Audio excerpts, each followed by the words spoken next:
ळमो अर्हन्ताळं ळमो सिद्धाळं ळमो आयरियाळं ळमो अछायाळं ळमो लोये सव्यसाहुळं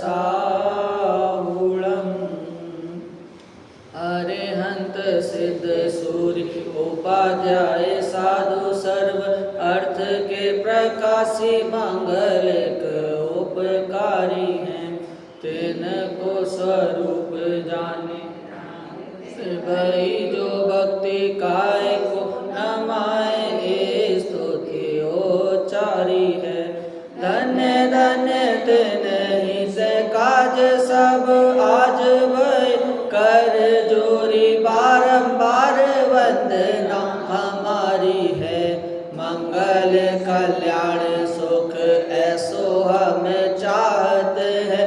हो मेरी ऐसी दशा जैसी तुम धारी है। हो मेरी ऐसी दशा जैसी तुम धारी है। शासन नानाविध सुखकार आत्महित उपदेश ते करे मंगलाचार। सुहजन शासन में आत्मानुशासन श्रुत जाकी दुख हारी सुखकारी साची शासना। जाको गुण भद्र करता गुण भद्र जाको जानी भद्र गुण धारी भव्य करत उपासना। ऐसे सारे शास्त्र को प्रकाशे अर्थ जीवनी को तने जहाँ विद्या ब्रह्म वासना। ताते देश भाषा करी अर्थ को प्रकाश करो। जाते मंद बुद्धि हुके होते अर्थ भासना। जाते मंद बुद्धि हुके होते अर्थ भासना। वास विलयं विलीन विलयं निधाय रतिवीरम् आत्मानुशासनमहं वक्षे मोक्षाय भव्यानाम्। जो लक्ष्मी के निलय रूप उन अविनाशी प्रभु को धार। ग्रंथ रचो आत्मानुशासन भव्य जनों को है शिवकार। आत्मानुशासन नामक ग्रंथ गुणभद्राचार्य द्वारा जो लिखा गया है, अपने चर्चा यहाँ पर आई कि वक्ता के स्वरूप के बाद श्रोता का स्वरूप आया। वक्ता तो चलो एक है, लेकिन वक्ता के बाद श्रोता तो अनेक हैं। तो उन अनेक श्रोताओं में भी जो श्रेष्ठ श्रोता है, जो वास्तव में श्रोता होना चाहिए, उसकी क्या क्वालिफिकेशंस होनी चाहिए, क्या क्वालिटी होनी चाहिए, अपन उस श्रोता के स्वरूप को समझ रहे थे। जैसे अपन लोक व्यवहार में भी देखें, व्यवहारिक दृष्टि से देखें तो एक जो अपना आधार कार्ड है, उसको अपने ही आधार कार्ड को दो अलग अलग रखना पता है इल्लीगल माना जाता है, अपराध माना जाता है। चलो अपना, दूसरी बात क्या कि अपना आधार कार्ड रखा हो और दूसरे का भी आधार कार्ड रखा हो, वो भी अपराध माना जाता है अपने पास, खुद के पास। और तीसरी बात क्या कि अपना आधार कार्ड ना होकर दोनों दो आधार कार्ड रखे, वो भी दूसरे के रखे हैं, वो भी अपराध माना जाता है। उसी प्रकार यहाँ पर भी पारलौकिकता में भी ये बात लागू होती है कि अपने को शरीर मानना वो तो अपराध है, साथ में शरीर को आत्मा मानना वो भी अपराध है, और इनकी जो आसमान जातीय पर्याय है दूध में पानी के भांति, इसको भी एक मान लेना, वो भी अपराध है, वो भी कर्म बंध का कारण है। तो सर्वप्रथम ये होना चाहिए कि मैं कौन हूँ, श्रोता को ये पता करने की जिज्ञासा होनी चाहिए। ये नहीं कहा कि श्रोता को पता होना चाहिए, ये कहा जिज्ञासा होनी चाहिए। कहा आगे कि भैया जिसको ये ही भान नहीं होगा, जिसको पता करने की ललक नहीं होगी, जिसे ज्ञान प्राप्त करने की इच्छा नहीं होगी, तो वो उपदेश सुनेगा क्यों, जिनवाणी का पाठ पढ़ेगा क्यों? उसके लिए तो मैं ज्ञानानंद स्वभावी हूँ, ये तो मात्र अक्षरों की और शब्दों की बात हो गई। और अपने में तो संसार विकल्प में उलझने की बात तक उन्होंने हटा दी है। देखिए, आत्मज्ञान करने की जहाँ जहाँ बात आती है, वहाँ पर यदि पूछे अपन क्यों आत्मज्ञान हुआ, हाँ थोड़ा थोड़ा हुआ। अरे आत्मज्ञान में थोड़ा थोड़ा नहीं चलता, या तो आत्मज्ञान वेद विज्ञान या तो संपूर्ण होता है या तो होता नहीं है। थोड़े थोड़ा लिटिल लिटिल की यहाँ पर बात नहीं है, किंचित का काम नहीं है। अगर यहाँ पर भी कहीं भी सभा में ये प्रश्न उठाया जाए कि वेद ज्ञान हुआ, पता चला अपन भिन्न, शरीर भिन्न, आत्मा भिन्न है, हाँ थोड़ा थोड़ा पता चला, वहाँ पर अपन को पता लग जाना चाहिए कि ये तो पंडित जी की वो संतुष्टि के लिए बोल दिया, थोड़ा थोड़ा पता चला।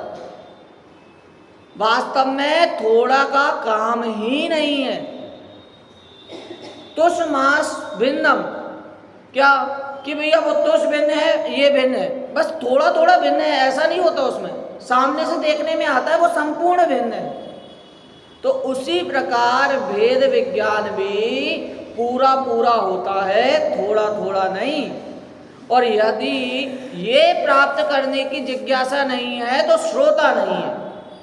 यदि दुखी नहीं है, सुख की प्राप्ति नहीं चाहता और खुद को ये मानने के लिए तैयार नहीं है कि मैं दुखी हूं, तो श्रोता नहीं है। यदि डॉक्टर के पास भी जाते हैं, सब एक साथ चले गए, डॉक्टर को बोला बहुत बीमारी है, मतलब चक्कर आते हैं, सिर दर्द होता है, खांसी होती है, बुखार आता है, वायरल फीवर होता है, तो डॉक्टर भी पूछेगा अरे भाई किसको होता है ये तो बताओ। आप सब एक साथ आए हो, जो दुखी है वो सामने आओ, जिसको सुख की प्राप्ति करनी है, जो सही होना चाहता है, स्वस्थ होना चाहता है, उसको सामने लाओ। तो उसी प्रकार जो दुखी है वही श्रोता है, ऐसा मानकर ही जो बैठेगा, सुख की प्राप्ति करने के लिए जो सुनेगा, वो श्रोता।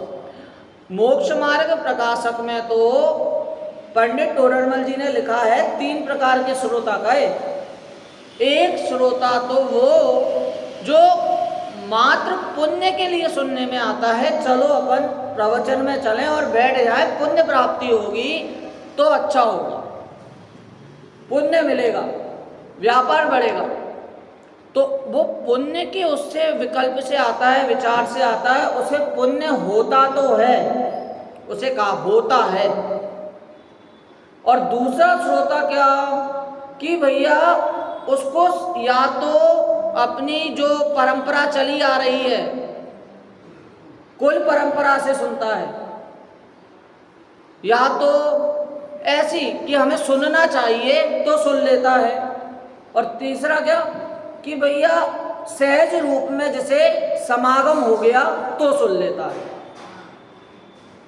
लेकिन वहां पर पुण्य पाप का कैसे हुआ विचार, वहां पर इस प्रकार करना कि उस समय उस श्रोता के परिणाम किस प्रकार के हैं, उसके अनुसार उसे कदाचित पुण्य लगता है और कदाचित पाप लगता है। सहज रूप में मिलने पर यह विचार आया कि अरे यार कहाँ फंस गया, व्यापार में चले जाता, इससे बढ़िया धंधे में चले जाता, किसी की तेरही में गया, तीज पे गया, वहाँ पे प्रवचन चल रहे, अरे यार अभी क्यों आ गया, अगर ऐसे विचार आ रहे हैं तो उसको पाप लगेगा, और वहीं पर ही उसको अच्छे परिणाम हो रहे हैं, शुभ परिणाम हो रहे हैं, तो उसको उस समय पुण्य लगेगा। तो उस समय उस श्रोता के पुण्य पाप का वो उस प्रकार वो होता है, बंद होता है। और वास्तव में देखें तो 24 घंटे पुण्य और 24 घंटे पाप, 1 घंटे भी वो पूरा बैठा, 2 घंटे बैठा, तो उसको उस 2 घंटे में पुण्य भी बन सकता है और पाप भी बन सकता है। कर्णानुयोग के हिसाब से अंतर मुहूर्त से ज़्यादा कुछ भी नहीं होता। अंतर मुहूर्त में ही पुण्य बनेगा और उसी के दूसरे अंतर मुहूर्त में पाप भी बन सकता है। तो परिणाम भी अंतर मुहूर्त तक टिकते हैं। एक प्रकार के हो गए तो समझो बहुत बड़ी बात है। लौकिक दृष्टि में भी ये तो आप कहते हो कि धार्मिक में कहते हैं, अंतर मुहूर्त धार्मिक में कहते हैं, लेकिन एक बात विचार करना कि अपने विद्यार्थी को भी आप एक बार बोलना कि तू 48 मिनट तक लगातार बैठ और वहीं पर ही ध्यान रख, कोई और से विकल्प ना आए। अरे तो वो उस सब्जेक्ट में, उस विषय में महारत हासिल कर ले, उस विषय में, उस चैप्टर पे महारत हासिल कर ले, परंतु अंतर मुहूर्त तक ये उपयोग नहीं टिक पाता। लगता तो है 12-12 घंटे पढ़ाई करते हैं, IAS की तैयारी 24-24 घंटे करते हैं, 12-12 महीना करते हैं, अरे नहीं टिक पाते, अंतर मुहूर्त से ज़्यादा नहीं टिक पाते। यहाँ तो ये कह रहे हैं। अब यहाँ पर भी आगे क्या बात आई, अपन एक बार पढ़ते हैं, श्रोता के श्लोक के माध्यम से पढ़ते हैं। पेज नंबर 7 पर एक बार श्लोक का पाठ करते हैं अपन। शार्दूल विक्रीडित श्लोक है। भव्यः किं कुशलं ममेति विमृशन् दुःखात् प्रसंभीतवान् सौख्यैषि श्रवणादिबुद्धिविभवः श्रुत्वा विचार्य स्फुटं धर्मं कर्मकरं दया गुणमयं युक्त्यागमाभ्यां स्थितं ग्रहणं धर्मकथां श्रुतावधिकृतः सास्यो निरस्ताग्रह। धर्म कथा का श्रोता होता भव्य और निज हित चिंता दुखों से भयभीत तथा श्रवणादि बुद्धियुक्त हितवांछक सुख कर और दया गुणमय धर्मस्थ युक्त करुणागम से श्रुत मर्यादाधारी।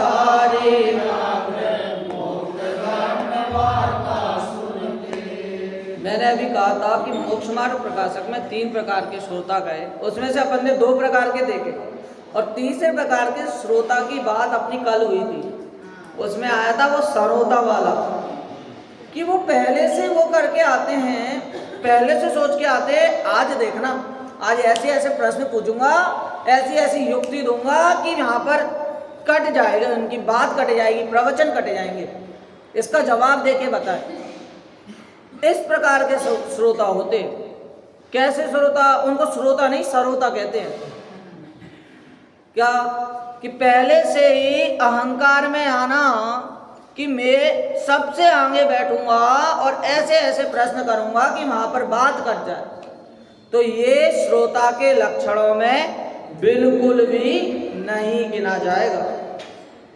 यदि अपन ये भी बात करते हैं, यहाँ पे आई श्रोता की बात, इसमें एक बात आई थी कि दया भाव होनी चाहिए, कल आई थी करुणा भाव होनी चाहिए। कैसे करुणा भाव होने चाहिए?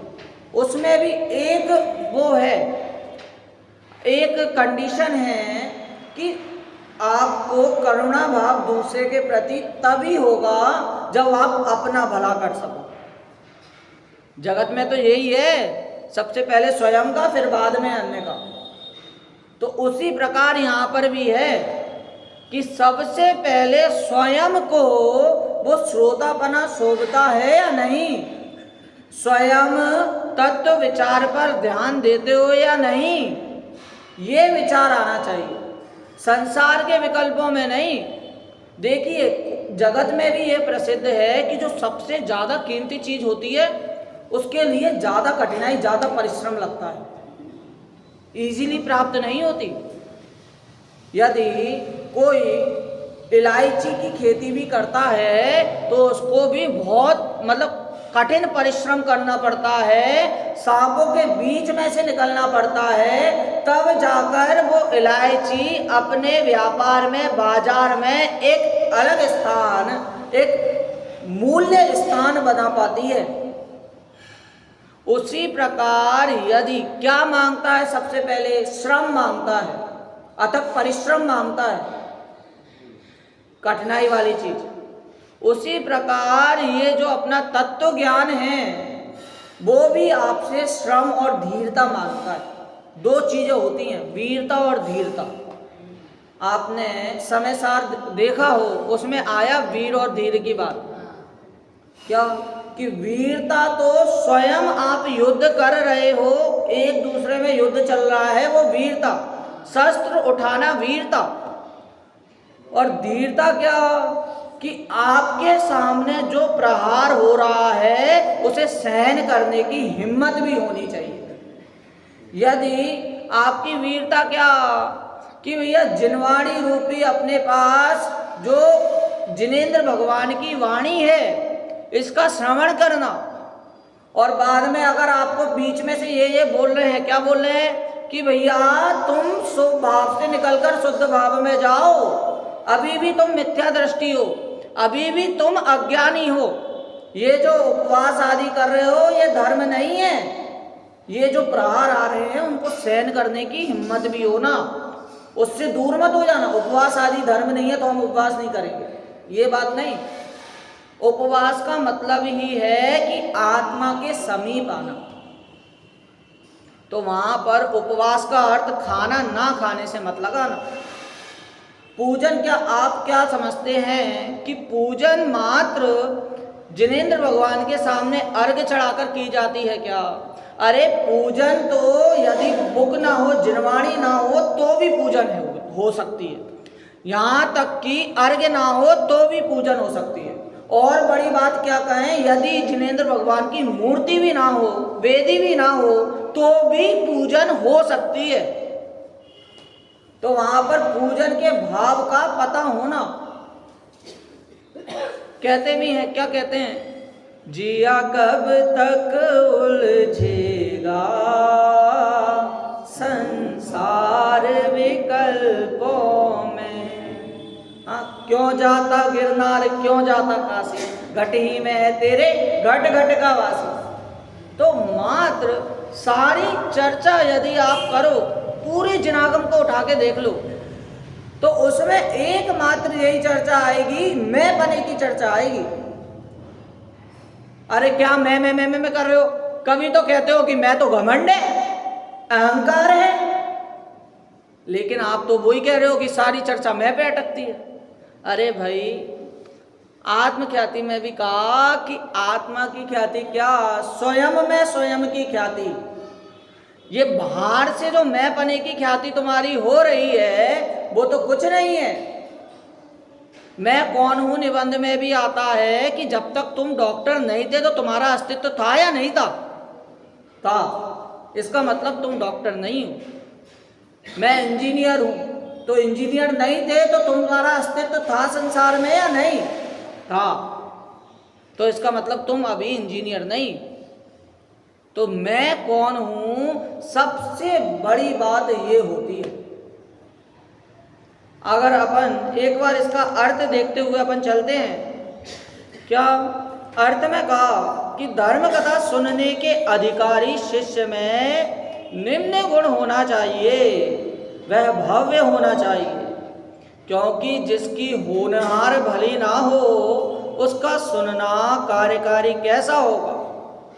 उस एक बार अपन देखते हैं यहाँ तक कि 2-3 पॉइंट अपने ऐसे हैं जो थोड़े थोड़े सिमिलरिटी देखने में पता चलेगी कि वो थोड़ा थोड़ा समान है, एक ही बात कह रहे हैं घुमा फिरा के, लेकिन कितना कितना अंतर है वो भी अगर अपन बाद में देखते हैं। एक बार 4 पॉइंट अपन देखते हैं।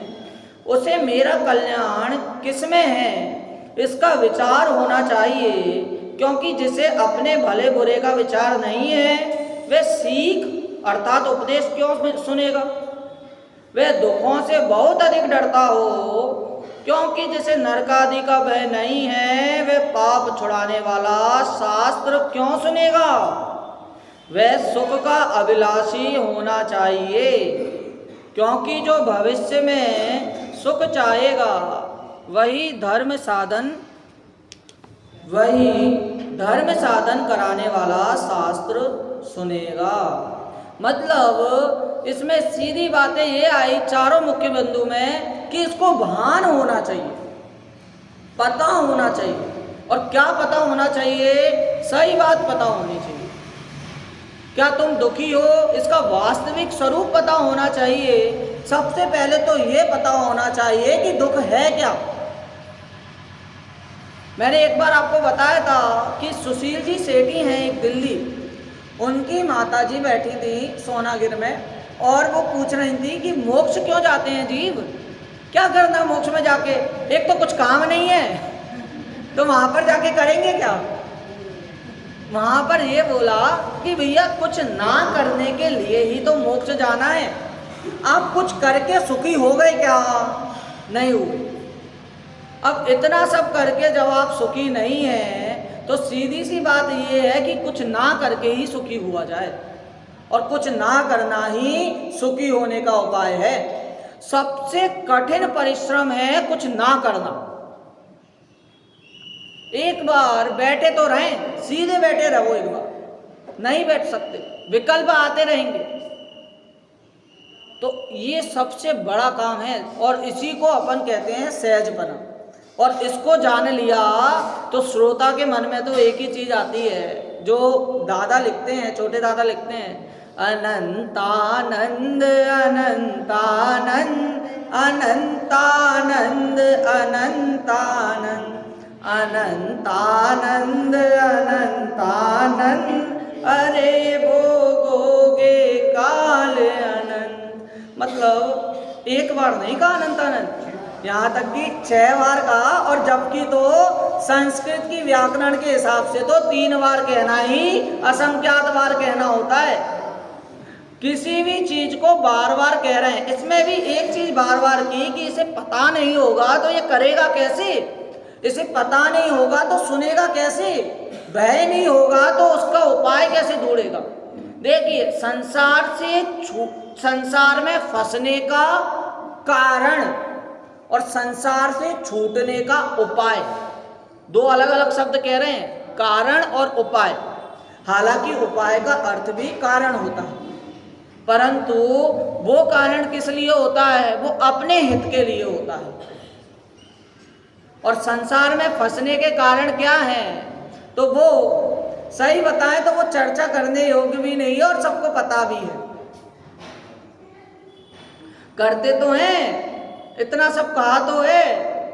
बताइए, जिनेंद्र भगवान की मूर्ति भी अगर अपन देखें तो उसमें भी अकर्तृत्व का भाव कितना स्पष्ट झलकता है।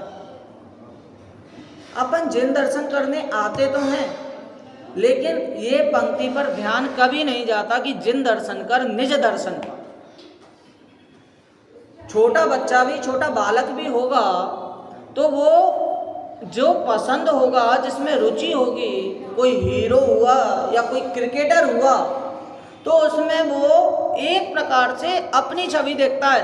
अकेले अकेले में ही बैठ के एक्शन करेगा, अकेले अकेले में ही बॉल फेंकने के एक्शन करेगा। क्यों?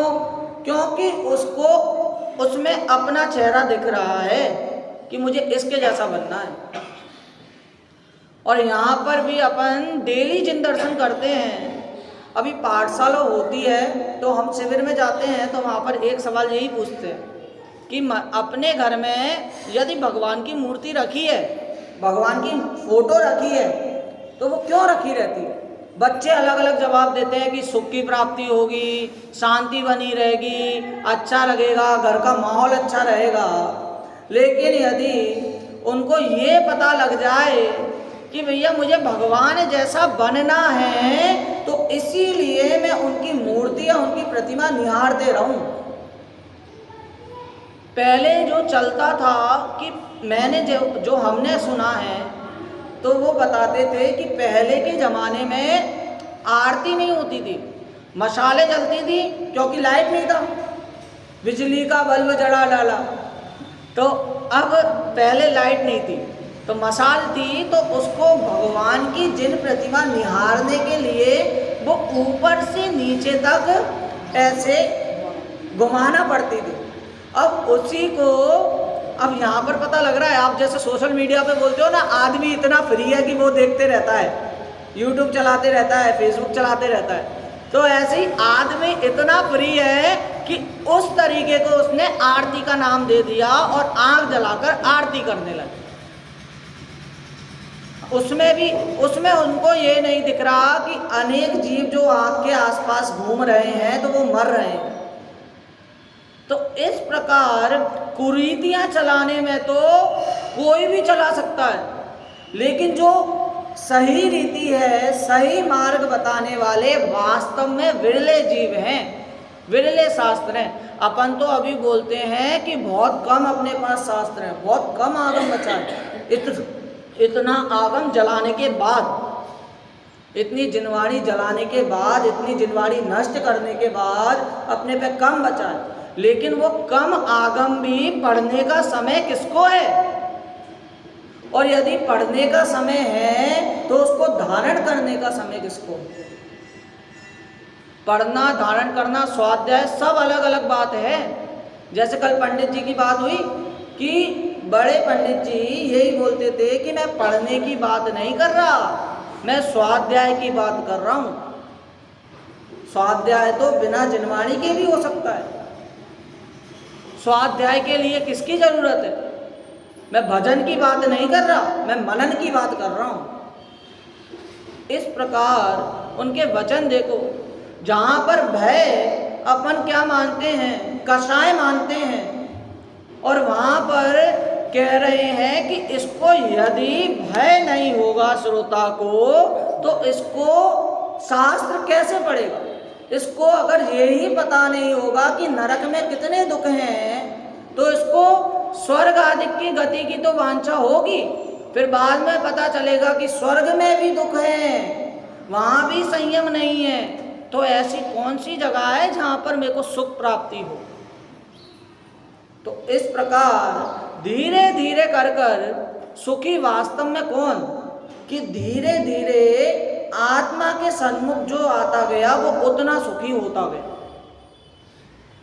भक्ति आदि में आपको बोलेंगे, पहले प्रथमान योग में बोलेंगे कि भैया सुख है, ये पहले ऐसे क्रूर जीव थे, बाद में मोक्ष प्राप्त किया, बाद में राग को घटाया, इस प्रकार बनना।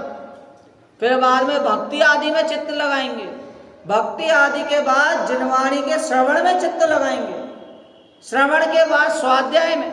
तो जो जितना जितना नजदीक आते जाता है वो उतना उतना सुखी होते जाता है। देखिए एक पंक्ति है, मुझसे मेरा क्या रिश्ता, वह रिश्ता मैं भूल गया, इतने चेहरे बदले मैंने खुद का चेहरा भूल गया। दूसरे की देखा देखी में ये सब क्या चल रहा है, आजकल अलग अलग फैशन आते जाते हैं तो उसमें ढल जाता है, लेकिन वो पहले किस प्रकार था वो सब भूल जाता है, वास्तव में कैसा दिखता है वो भूल जाता है। तो इसे कहते हैं, अपन इतने सारे उदाहरण तो देते हैं। अरे भाई, जिसने मोबाइल बनाया ना उसने खुद अपने बच्चे को मोबाइल नहीं दिया, जिसने सोशल मीडिया बनाई उसने खुद अपने बच्चे को सोशल मीडिया नहीं चलाने दी, क्योंकि बनाने वाले को भी पता है कि ये फंसने का जरिया है। तो उसी प्रकार आप तो यहाँ पर शब्दों पे भी अगर ध्यान दोगे कि डॉक्टर की पढ़ाई, इंजीनियर की पढ़ाई जो करता है वो अपनी पुस्तक पढ़ता है, उसी प्रकार जिनवाणी जो पढ़ता है जिनेंद्र के वचन सुनता है, और जिनेंद्र भगवान के वचन जिनेंद्र भगवान के समान बनाने के हैं। आप बताइए, ऐसी जगह पर कोई नौकरी करना चाहेगा क्या जहाँ पर वो चपरासी ही बना रहे, जहाँ पर वो नीचे ही नीचे रहे? अपन तो उस जगह को ही प्रेफर करेंगे कि जहाँ पर प्रमोशन हो।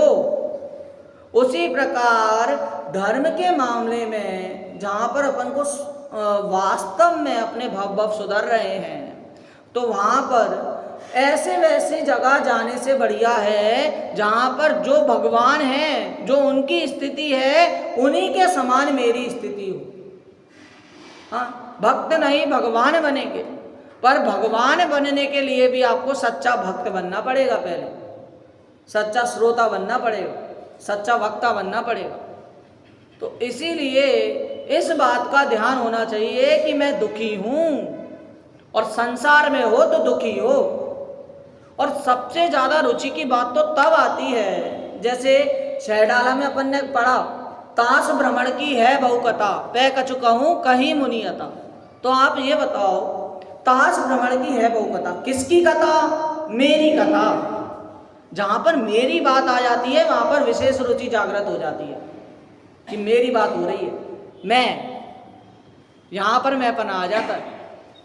तो भैया तुम्हारी बात हो तो रही है, लेकिन उस बात में क्या है? तुम दुखी हो, वास्तव में दुखी हो, पहले तो ये निर्णय करो। तुम इतनी गति में भ्रमे हो, इतना सब बता दिया, अब तुम्हें लग रहा है कि तुम दुखी हो। यदि लग रहा है तो ये तुम्हारे लिए है, और यदि नहीं लग रहा तो तुम सुखी हो, तो अब क्यों सुन रहे हो? ये तो सुखी होने के लिए सुना रहे। तो इसीलिए अपन को वास्तव में पहले ये पता करना कि तुम दुखी हो, मैं दुखी हूँ या नहीं हूँ। यहाँ पर तुम निकल रहा है, लेकिन यदि मैं, संजीव जी गोदा कहते हैं कि यदि मैं पढ़ रहा हूँ, एक जबान से पढ़ रहा हूँ, तो दो कान से सुन भी रहा हूँ। तो ये बात आपके लिए नहीं, मैं मेरे लिए भी कह रहा हूँ। यदि जो चेहरा अपन को सामने में आ रहा है, क्या सामने आ रहा है कि भैया ये तो बात उनकी है, ये तो वो है जो बात काटने में आते हैं, वो आज आए नहीं है, ये तो वो हैं जो जिनको कुछ काम नहीं है तो यहाँ पे आके बैठ गए, ये तो वो हैं। अरे वो नहीं, ये आपकी बात चल रही है। यदि हो तो स्वयं में परीक्षण करो। क्या कहते हैं लोक भाषा में, पहले खुद के गिरेबान में झांको। उसी प्रकार यहाँ भी कह रहे हैं कि भैया तुम्हारी बात है, यदि तुम ऐसे हो, मैं ऐसा हूँ, तो ये मेरे लिए, यदि नहीं हूँ तो ठीक है, आगे की बात, चलो आगे बढ़ो। चल, तो ऐसे ही जैसे अपन ने जिनवाणी में आपने कहीं नहीं पढ़ा होगा, ये क्या जियो और जीने दो, ये आपने जिनवाणी में नहीं पढ़ा होगा। लोक में आपने पोस्टर में जरूर देखा होगा, लेकिन जिनवाणी में नहीं पढ़ा होगा जियो और जीने दो, क्योंकि ये संदेश ही बाइबल का है। जिनवाणी के अनुसार क्या, जानो और जाने दो, जो हो रहा है सो हो रहा है, एक्सेप्ट एज इट इज। तो उसी प्रकार जानो और जाने दो, यहाँ पर ये युक्ति बैठती है। देखिए आगे अपन देखें, उसमें श्रवण आदि बुद्धि का वैभव, बौद्धिक विशेषताएं होना चाहिए, क्योंकि इनके बिना शिष्य बना नहीं होता। देखिए 1 2 3 4 5 6 7 दिए इसमें, लेकिन भगवती आराधना के हिसाब से देखें तो भगवती आराधना में यही 8 दिए हैं। उसको ऊहा पो को अलग अलग किया, ऊ और अपो ऐसा ले लिया है, 7 भी हैं, लेकिन वो 8 बस ऊ और अपो कर दिया, तो वो उस प्रकार 8 हो गए भगवती आराधना में। और तत्वाभिनिवेश लिया तो उसमें निर्णय ही ले लिया कि निर्णय होना चाहिए। तो इस प्रकार से भगवती आराधना और इसमें बस शब्दों का, वो अंकों का अंतर है, बाकी सारे शब्द वही है। एक बार अपन देख लेते हैं, शुश्रूषा, सुनने की इच्छा होनी चाहिए। ये नहीं बोला कि सुनना चाहिए, सुनने की इच्छा होनी चाहिए, डिजायर होना चाहिए कि भैया जानने की इच्छा होनी चाहिए कि इसमें ऐसी बात आई है तो क्यों आई है। अरे भाई समंत भद्राचार्य देव हैं, उन्होंने भी भगवान तक की परीक्षा ले ली थी, भगवान तक को कटघरे में खड़ा कर दिया कि मैं आपकी वंदना, आपकी पूजा, आपके सामने सिर क्यों झुका रहा हूँ। ये सब जो पाए जाते हैं, आकाश में गमन करना, चमर ढुलना, देवों का आना, ये तो किसी जादूगर के हिसाब से भी, मायावी के भी देखा जाता है। मायावी भी एक की दो कबूतर कर देता है, मायावियों के पास भी भीड़ इकट्ठी हो जाती है। लेकिन मैं आपकी पूजा वंदना, वीतरागता, सर्वज्ञता और हितोपदेशिता, ये 3 गुणों के कारण कर रहा हूं। तो इसमें भी इच्छा होना मतलब परीक्षण के उसमें आया। ये परीक्षा किसके लिए कर रहे हैं? अपन भगवान के लिए कर रहे हैं क्या? नहीं, ये परीक्षा अपने लिए कर रहे हैं, कहीं मैं गलत मार्ग में ना हूं। अपन तो ऐसा करते, आजकल वो होती है, दर्शन भी करते हैं ना, तो दर्शन के समय मोबाइल है ना इन हाथों के बीच रहता है, मोबाइल हाथों के बीच रहता है और हाथों से दर्शन करते हैं। तो वहां पर अपन जब दर्शन अच्छे से नहीं हो रहे, तो इसका मतलब क्या कि आपको अभी स्वरूप का भान अच्छे से नहीं हुआ। इसीलिए सुनने की इच्छा मतलब परीक्षण का उसमें होना, श्रवण सुनना, ग्रहण मन द्वारा जानना और धारणा नहीं भूलना। ये तो आपने कहीं सुना ही होगा कि कभी कभी सुना, आज की चर्चा तो बहुत कठिन है, आज कुछ पल्ले ही नहीं पड़ा, आज थोड़ा बहुत याद हुआ। जो बड़ी बड़ी सभाएं चलती हैं, जैसे अभी बीच में वहाँ पर हुई थी ना, जिसमें संयम जी वो थे अध्यक्ष पुणे में, हाँ, वो ऐसी चर्चाएं सुनने में ये लगता बहुत टफ है, पता नहीं कैसी कैसी बातें हो रही हैं। क्यों? क्योंकि अपन ने उसमें अभी अभी प्रवेश किया है, नया नया प्रवेश किया है। तो वहाँ पर घबराना नहीं, ये नहीं कहा घबराना नहीं। यदि वहाँ पर ऐसी बातें आ रही हैं तो आप धीरे धीरे अध्ययन करना। इच्छा कहना तो इच्छा मतलब उसका परीक्षण करना, समझने की शक्ति करना। यदि अपन कहें सरल सरल बातें करते रहो तो वो कठिन बातें धरी रह जाएंगी। जो विशेष बातें हैं, सामान्य से विशेष की ओर भी तो ले जाना है। तो जैसे बाल बोध बाल पोथी से शुरू होते हैं, तब जाकर वीतराग, विज्ञान, तत्व ज्ञान आदि का पाठ करते हैं।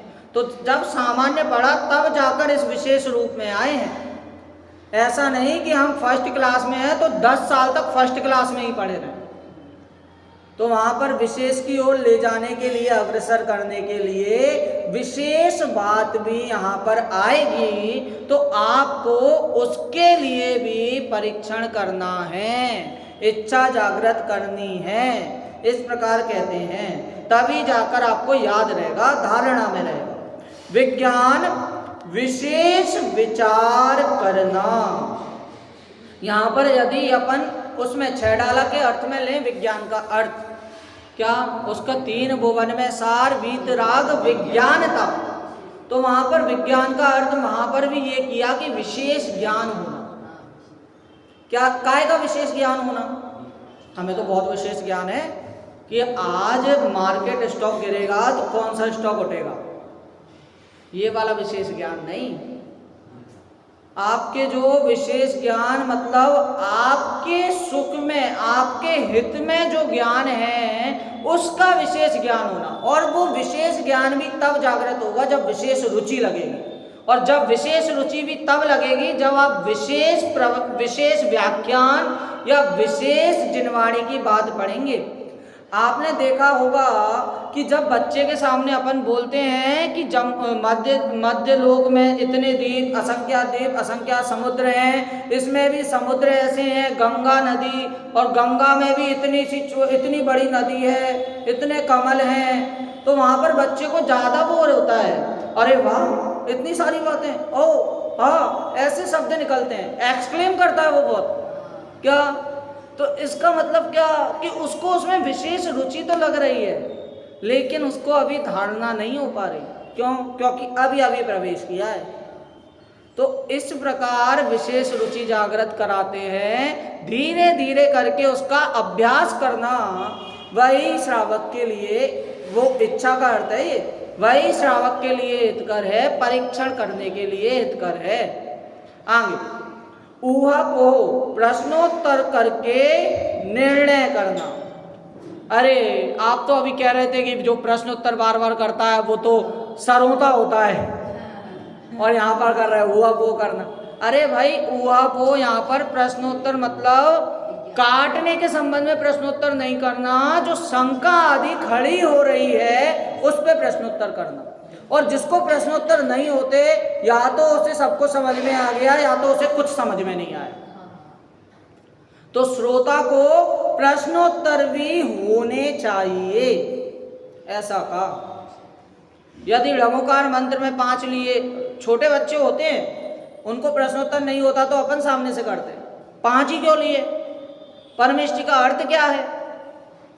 5 ही परमेष्टि क्यों लिए? इस प्रकार से अर्थ करते हैं। महिमा क्या होती है, इंपॉर्टेंस क्या होती है, क्यों बोलते हैं ढ़मोकार मंत्र? वहां पर ये नहीं सिखाते कि ढ़मोकार मंत्र भय भगाने के लिए बोलते हैं। वहां पर जो विशेष उसका जो वास्तविक अर्थ है वो बताते हैं, और वहां पर वो उसे ग्रहण करते हैं, तब जाकर उनका भी श्रोतापना सार्थक होता है। आगे, तत्व अभिनिवेश अर्थात तत्व श्रद्धान का अभिप्राय। तत्व श्रद्धान का अभिप्राय मतलब जो तत्व है, अभिप्राय मतलब निर्णय। जैसा कि अभी आया भगवती आराधना में निर्णय शब्द लिया, तो जो भी तत्व ज्ञान है उसका निर्णय होना कि यही तत्व ज्ञान वास्तविक है। जो 7 तत्व बताए, 9 पदार्थ बताए, यही वास्तविक है। और उन 9 पदार्थों में भी एकमात्र जीव अपने लिए उपयोगी है, और उस जीव में भी जो भव्य जीव है वो सबसे ज़्यादा सारभूत है। वास्तव में इतना सारा दूध लेके भी जो मात्र मलाई बची है वो ही सारभूत वस्तु है।